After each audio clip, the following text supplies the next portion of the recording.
Dear students, in this session we are going to discuss Module 5 in your textbook, which is titled The Postcolonial Paradigm. Module 5 has two parts, Part A and Part B. I am going to begin Part A. I would like to talk about the first 3 paragraphs in Part A. This Part A of our module is an extract from Peter Barry's text, Beginning Theory. Who is Peter Barry? Peter Barry is a professor of English in UK. His major works include Literature in Context and English in Practice.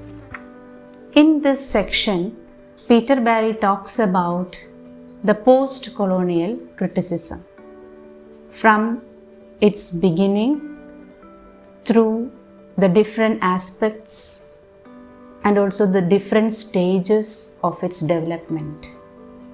So first, we will see what is there in the first paragraph of this essay. Let me read the first sentence. Post-colonial criticism emerged as a distinct category only in the 1990s. In this introductory paragraph, Peter Barry talks about the emergence of post-colonial criticism. Until the 1990s, there were no reference to post-colonial criticism in the major works related to literary criticism. Post-colonial criticism emerged as a distinct category only in the 1990s. It is not mentioned, for instance, in the first edition of Selden's A Reader's Guide to Contemporary Literary Theory or Jeremy Hawthorne's A Concise Glossary of Contemporary Literary Theory. So you can note the year of publication of these two important texts. The first year is 1985, the second year is 1992. So these two works, A Reader's Guide to Contemporary Literary Theory and also A Concise Glossary of Contemporary Literary Theory. In these texts, there were not even a reference to post-colonial criticism because it has not emerged until the 1990s. It has gained currency through the influence of such books as In Other Worlds by Gayatri Spivak, The Empire Writes Back by Bill Ashcroft, Nation and Narration by Homi Bhabha, and Culture and Imperialism by Edward Said. Here, Peter Barry is giving us a list of important works which influenced or which talks about post-colonial criticism. And the list of books are written by Gayatri Spivak, Bill Ashcroft, Homi Bhabha, and Edward Said. Next, he is talking to us about an important collection of relevant essays regarding post-colonial criticism. Let me read. An important collection of relevant essays, though it does not use the term post-colonialism, is Race, Writing and Difference, reprinted from 2 issues of the journal Critical Inquiry and edited by Henry Louis Gates Jr., one of the best known American figures in this field.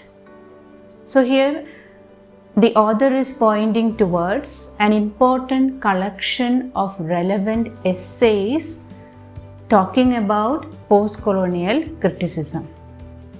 And this collection was edited by Henry Louis Gates Jr. and the title of the collection is Race, Writing and Difference, and it was published in 1986. So in this first paragraph, we get an idea about what was there before postcolonialism and what is there after postcolonialism. So until 1990s, there were no reference to postcolonial literatures or postcolonial criticism as such. We find references to postcolonial literatures with the publication of the works that is described here and also the essays written, which is edited here by Henry Louis Gates as a collection of important essays titled Race, Writing and Difference. Now I am moving to the next paragraph. One significant effect of postcolonial criticism is to further undermine the universalist claims once made on behalf of literature by liberal humanist critics. So what is there in this paragraph? In this paragraph, Peter Barry gives us an idea about the effect of postcolonial criticism, or what is the main aim or mission of the postcolonial criticism. One significant effect of postcolonial criticism is to further undermine. What is the meaning of undermine? It is there given in page number 134 in your glossary. Undermine means to weaken or cause to collapse by insidious activity. So undermine means weaken. Further weaken the universalist claims once made on behalf of literature by liberal humanist critics. So postcolonial criticism is trying to weaken or reduce the effect of universalism, which was given importance by the liberal humanist critics. Here we have to understand who is a liberal humanist critic, or what is liberal humanism. Liberal humanism can be defined as a philosophical and literary movement in which man and his capabilities are the central concern. It recognizes the value of the human being as an individual and his right to liberty and happiness. So liberal humanism altogether, it gives importance to human being as an individual, and also it gives importance to the liberty or the freedom of the individual human being. And those critics who uphold this way of understanding are called liberal humanist critics. So they uphold another important aspect, what is called universalism. And what is universalism? When they think about a human being, or when they think about the freedom of a human being, there is a tendency in them to generalize human beings in all over the world, irrespective of their origin or their caste or their native place or their religion or any such discriminations that we make on the identity of a human being. Man, wherever he is, in which part of the world he is a human being, and whatever happens to him that happens or that is applicable to human beings in general. So that is the tendency of making the experience of a human being universal. But postcolonial criticism weakens, tries to undermine this kind of universalism upheld by the liberal humanist critics. It will be clear through the further explanations given. Let me see. If we claim that great literature has a timeless and universal significance, we thereby demote or disregard cultural, social, regional, and national differences in experience and outlook, preferring instead to judge all literature by a single, supposedly universal standard. So, if we are trying to universalize human experience, and if we say that great literature has a timeless and universal significance, so literature is basically a work of art written based on the experiences of human beings. So if we give literature a universal standardization, what is the problem behind that? There is a tendency to demote or disregard cultural, social, regional, and national differences in experience. What is the meaning of demote? Demote means to reduce to a lower grade. We tend to ignore or we tend to reduce the importance of the cultural, social, or regional or national differences of human experience. Because if we say that a particular human experience is general or universal with regard to all human beings in the world, we tend to disregard that specific experience specifically related to a particular region or a particular linguistic community or to a particular racial community. So that is the problem of universalization. And postcolonial criticism, they try to demote or they try to undermine such kinds of universalism. Thus, for instance, so here he is talking about an example from literature itself. Thus, for instance, a routine claim about the Wessex setting of Hardy's novels is that it is really a canvas on which Hardy depicts and examines fundamental, universal aspects of the human condition. So here there is a reference to Hardy. And who is Hardy? It is there given in the notes. Note number 1. Thomas Hardy. His period is given there 1840 to 1928. So who was Thomas Hardy? Thomas Hardy was a Victorian novelist, known for his fusing of the tragic vision and the realistic mood. He fuses in his novels both his tragic vision and the realistic mood.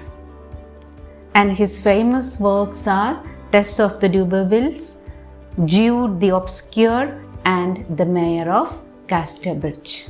So Thomas Hardy is a very famous Victorian novelist. And there is a reference to his novels, or rather the setting of his novels. Hardy's novels are set in a place called Wessex. Hardy's novels are in general called Wessex novels. And here, what is the reference to that? Thus, for instance, A routine claim about the Wessex setting of Hardy's novels is that it is really a canvas on which Hardy depicts and examines fundamental universal aspects of the human condition. So, though the setting of Hardy's novel is a particular place called Wessex, there is a tendency to universalize that place and also universalize the experience that he depicts as the experiences of the human beings living in that place. So thus what we are doing, there is a tendency to ignore the regionalism or that ignore the particular effect of that particular space or place in Hardy's novel, and instead we tend to generalize the human experience in the novels of Thomas Hardy. Thus, Hardy's books are not thought of as primarily regional or historical or masculine or white or working class novels. They are just novels. And built into this attitude is the assumption that this way of writing and representing reality is the unquestioned norm, so that the situations depicted can stand for all possible forms of human interaction. So there is no kind of giving importance to the regionalism or the specificity of that particular region or that particular culture or that particular living experience of a people belonging to a particular group. There is a tendency to generalize the experience of the Wessex people as the general human experience all over the world. This universalism is rejected by postcolonial criticism. Underline, that's a very important statement. Postcolonial criticism rejects this universalism. And why does Peter Barry say so? He explains it in the following lines. Whenever a universal signification is claimed for a work, then white Eurocentric norms and practices are being promoted by a sleight of hand to this elevated status, and all others correspondingly relegated to subsidiary marginalized roles. This is why postcolonialism rejects universalism. What is the reason? Whenever a universal signification, what is the meaning of signification? Again, there in the glossary, signification means production of meaning. A kind of generalized or universalized production of meaning of a particular text. When that is claimed, what happens? There is a tendency to give importance, or there is a tendency to promote what? The white Eurocentric norms and practices. So Eurocentric, what is the meaning of it? Eurocentric means, it is there in the glossary, the assumption that Europe is the superior center of the world, the yardstick to assess all other cultures. So Europe is considered as the superior culture or the center of the superior culture of the world. So if we have to analyze any human experience, that has to be analyzed in terms with this superior yardstick. or this superior Eurocentric culture. Either that can be considered as equal to it, or that can be considered as not equal to it. So Eurocentrism has become the yardstick or a norm for standardizing the different cultures and human living experiences. Universalism is acknowledging this Eurocentric standardization. Then what is the problem of it? There is a tendency to just ignore every other national or regional or indigenous cultures. So come to the text. Whenever a universal signification is claimed for a work, then white Eurocentric norms and practices are being promoted by a sleight of hand. By a sleight of hand here refers to skill in feats of deception. Deceptively. So that is, Eurocentrism knowingly or unknowingly is actually pushed into the mind of the people, telling that that is the greatest culture. That is it. By a sleight of hand to this elevated status, Eurocentrism is given a very elevated, a very great status. And all others correspondingly relegated to subsidiary marginalized roles. Relegated, again, what is the meaning of it? Relegate means to consign or confine to an inferior position. Confined to an inferior position. All other cultures or all other continental or national or regional concerns of human experiences are made inferior to subsidiary marginalized roles. So this is the problem of Eurocentric universalism. Post-colonial criticism, it rejects universalism. So this is the first claim or the basic understanding that Peter Barry talks about post-colonial criticism. I am moving to the next paragraph also in this session. The ancestry of post-colonial criticism can be traced to Frantz Fanon's The Wretched of the Earth, published in French in 1961 and voicing what might be called cultural resistance to France's African empire.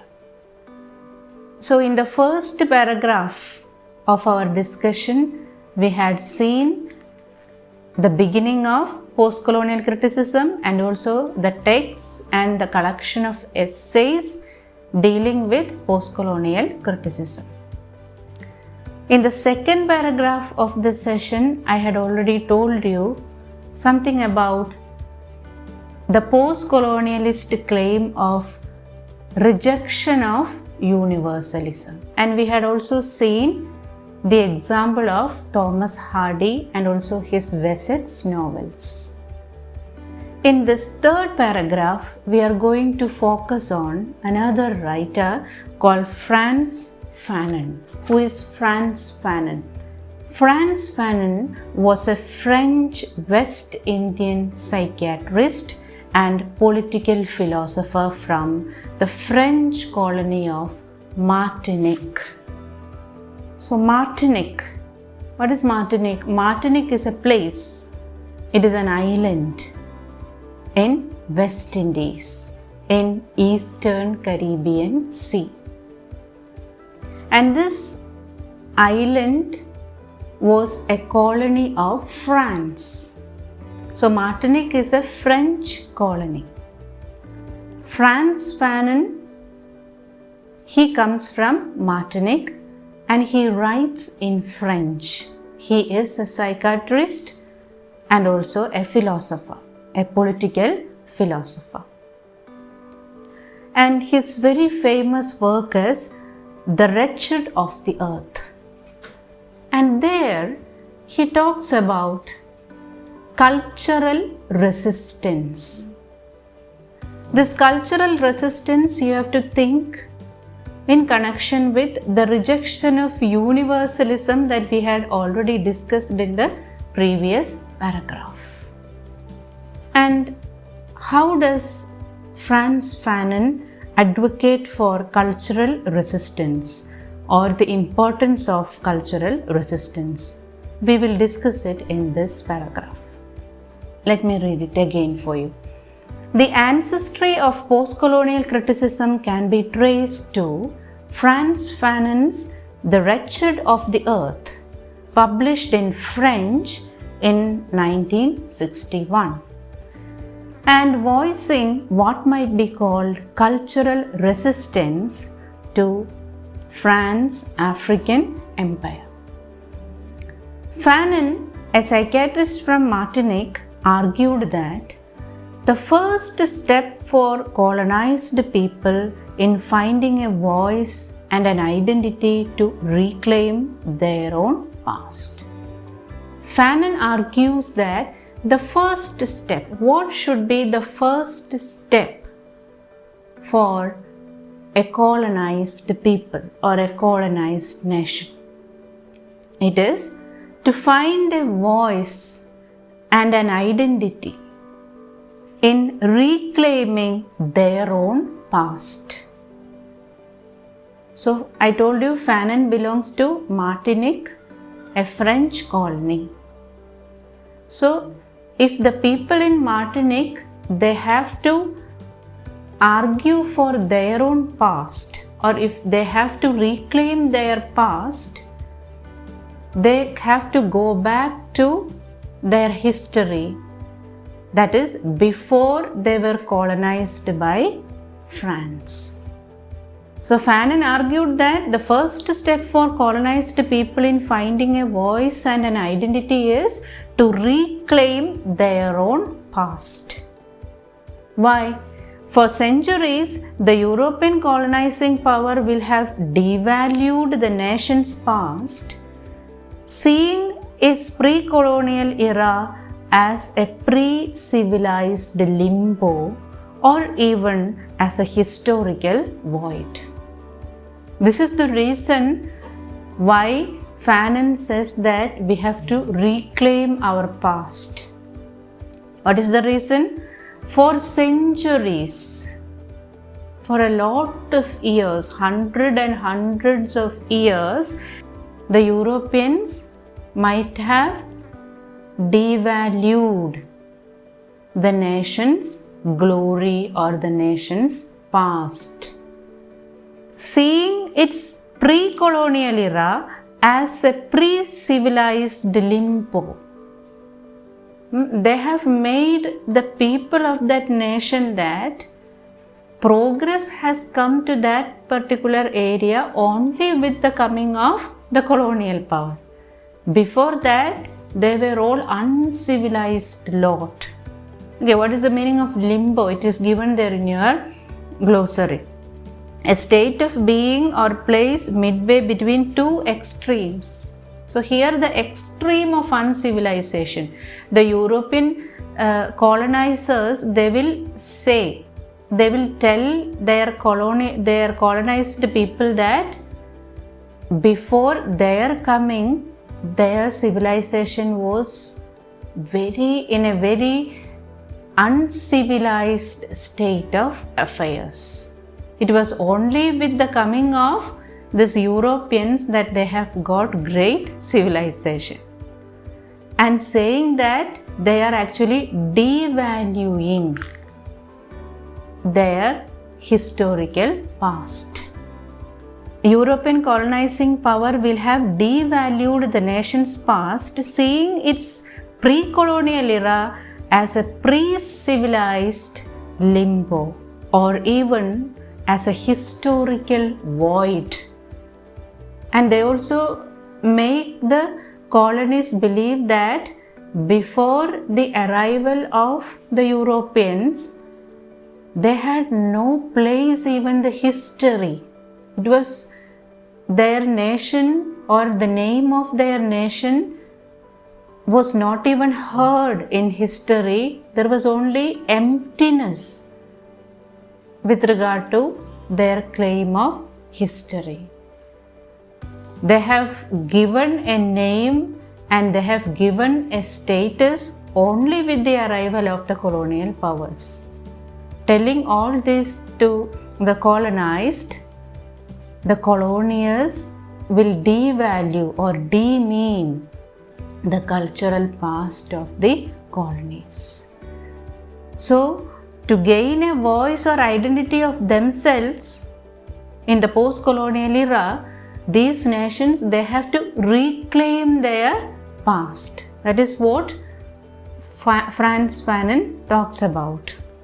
Children, both black and white, will have been taught to see history, culture and progress as beginning with the arrival of the Europeans.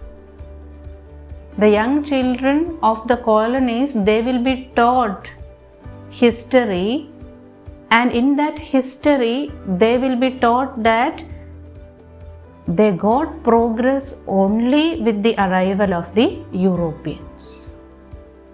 If the first step towards a post-colonial perspective is to reclaim one's own past, then the second is to begin to erode the colonialist ideology by which the past had been devalued. So Frantz Fanon talks here something about the reclaiming of the past. And the reclaiming of the past is done through cultural resistance. So the indigenous people, they are expressing a resistance or protest to what their colonizers had made him think about their own past history. And they are now trying to reclaim their historical past. And that is the first step towards post-colonial perspective. And what is the second step? Second step is to begin to erode the colonialist ideology by which the past had been devalued.